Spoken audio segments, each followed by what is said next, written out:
Today I want to talk about how we can change negative self-perceptions so we can get to the place that we want to be.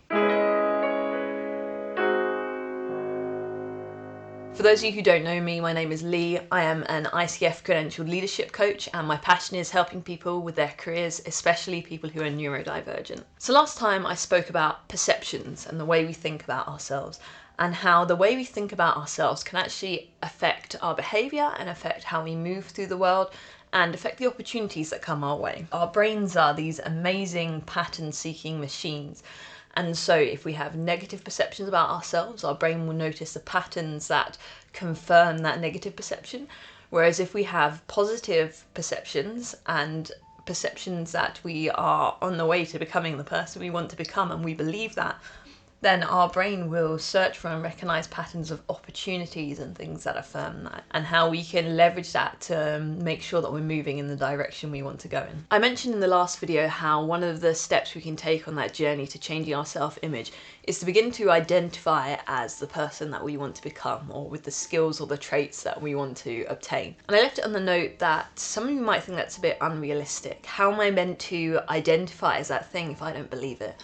Which is really fair enough, and that's actually what today's topic is going to be on, so let's get into it. So last time the example we gave was a new leader, and how a new leader might feel some self-doubt or some lack of confidence in their abilities, and if you just tell them to identify it as a leader and they don't believe that, you can kind of see how that just won't work for them. And the reason is they might outwardly be saying the right thing. You might go ahead and say, I'm a leader, but if you don't believe it, then you're just undermining yourself at every turn. I often see this in people who kind of identify as rational thinkers, and I come from a mathematics background myself. I'm a mathematician by education, so I also really struggle with this concept, and that's part of the reason why I wanted to talk about it. So those of us that are rational by nature tend to be a bit skeptical about these kinds of things. So let me start by saying, I'm not gonna tell you to look in the mirror and say positive affirmations to yourself every morning. That's just not where we're gonna go here.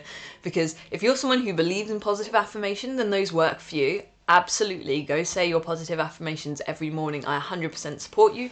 But for those of us who are a bit skeptical, if we don't believe those affirmations, if we don't believe they're going to work, then we're doing the same thing. We're kind of undermining them when we try and do them. If affirmations don't sound like something you're interested in, don't worry, we don't have to do them. So what is a step in the right direction? Well, last time I spoke briefly about a growth mindset versus a fixed mindset, and I actually want to get into this a little bit more today. So a fixed mindset is when you say things like, I can't do that, I'm not good at maths, I'm not a good writer, I'm not a good public speaker, all of those things, all of those I can't, I'm not the kind of person, all of that kind of stuff. A growth mindset adds the word yet.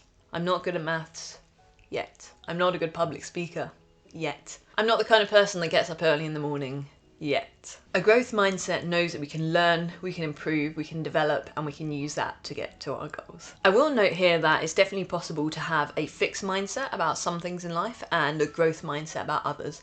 For a long time, I had a growth mindset that I can learn any skill that I put my mind to. I can learn if I invest time and energy into that learning. But I had a fixed mindset as to whether anyone would actually pay me money for any of those skills, particularly with coaching.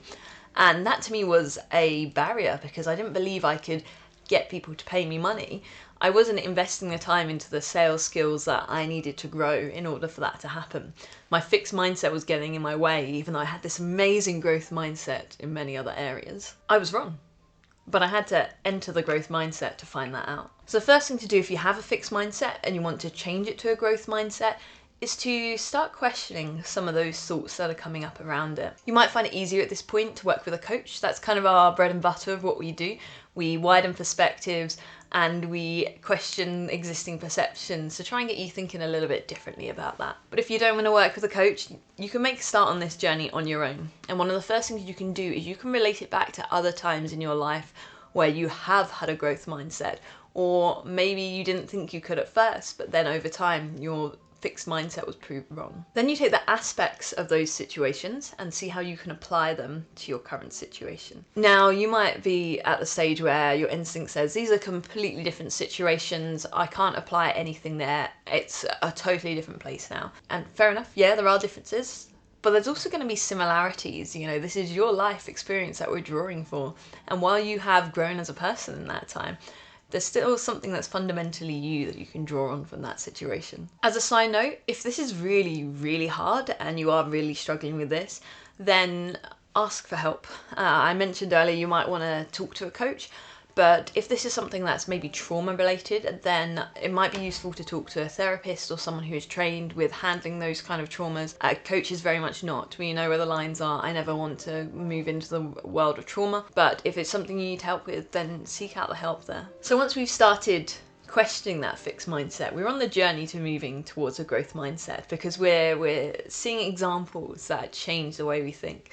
We might think, I can't do maths, I'm really bad at maths. And then, to use the example from the last episode, we realised that we worked out what time we had to get to the airport and what time we had to leave to get there on time to make our flight. That is an example of good maths.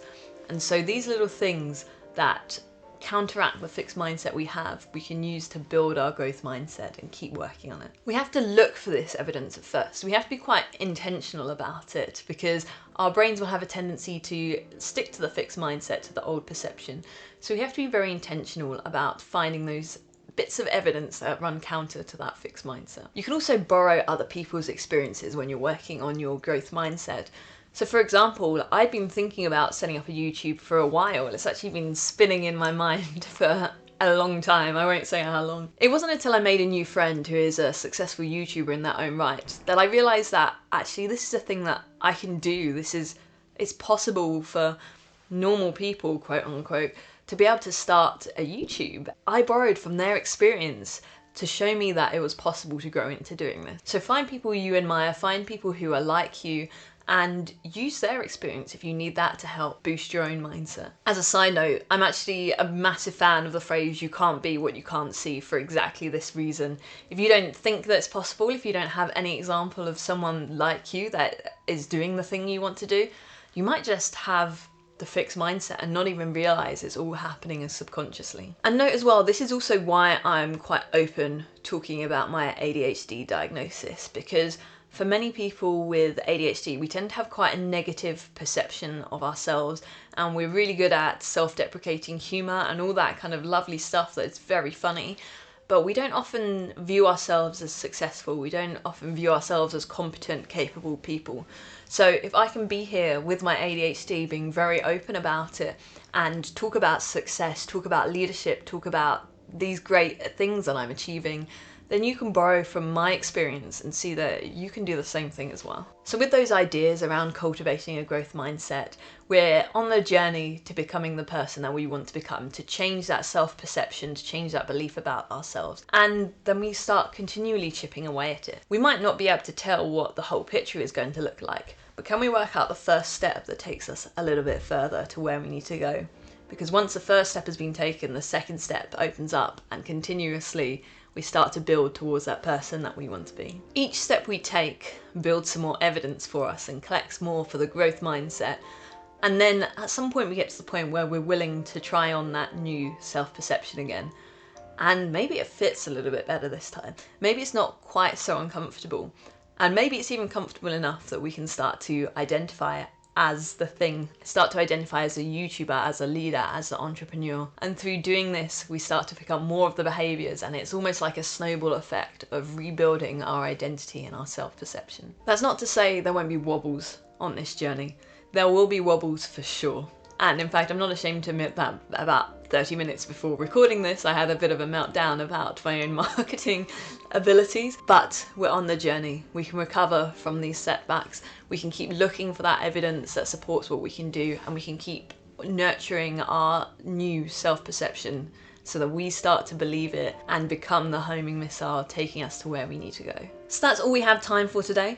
Thank you for joining me on my second video in this journey about self-perception. I really hope it's been a useful discussion, thinking about the ways that we think about ourselves. As a quick recap from today, the things I've spoken about is cultivating a growth mindset over a fixed mindset, and doing that through leaning back on past experiences, or maybe borrowing from other people's experiences, so that we can collect evidence that we can grow, that we're not stuck where we are. and we can gradually chip away at it, building up our self-perception, building up our identity so that we can get to be the person that we want to be. That's all we have time for today. If you'd like to see some more discussions around leadership, entrepreneurship, neurodiversity, click the link up here or up here for another video. Hit subscribe if you're interested in seeing what comes up next. Leave me a comment below if any of this resonated with you, and I look forward to seeing you in the next one. Thank you very much.